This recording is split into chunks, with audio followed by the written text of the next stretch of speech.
বাবা মা যখন বৃদ্ধ হয় তখন কিন্তু ছেলে মেয়েদের দেখা উচিত। আর এত কষ্ট করে ছেলে মেয়ে মানুষ করে বৃদ্ধ বয়সে যদি বাবা মার পাশে ছেলে মেয়ে না দাঁড়ায় তাহলে তার আর কষ্টের সীমা থাকে না। তো আসসালামু আলাইকুম, কেমন আছেন সবাই? আশা করি সবাই অনেক অনেক ভালো আছেন। যে যেখান থেকে আজকে আমার ভিডিওটা দেখছেন সবাইকে অনেক অনেক স্বাগতম জানিয়ে শুরু করলাম ছোট্ট একটা ভিডিও। আসলে কথাটা কেন বললাম জানেন? আজকাল যুগের ছেলেমেয়েরা কিন্তু অনেক জায়গাতেই বেশি টাকা পয়সার মালিক হয়ে গেলে তখন আর বাবা মাকে চিনে না, বাবা মাকে ডিরেক্টলি বৃদ্ধা আশ্রমে রেখে আসে।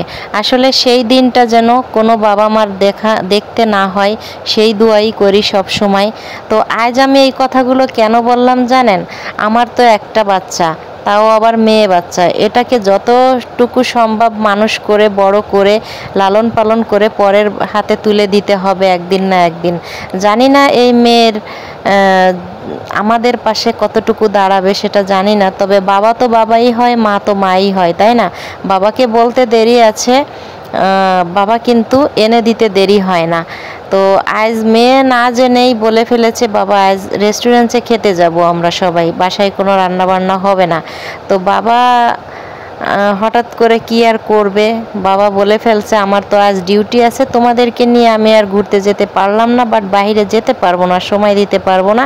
তো সেই ক্ষেত্রে আমি অল্প একটু সময়ের জন্য তোমাদের জন্য রেস্টুরেন্ট থেকে খাবার নিয়ে এসে দিই, তোমরা বাসায় বসে বসে খাও, সেটাই ভালো হবে। আরও একদিন ছুটি নিয়ে প্রয়োজনে তোমাদেরকে ঘুরিয়ে নিয়ে আসবো।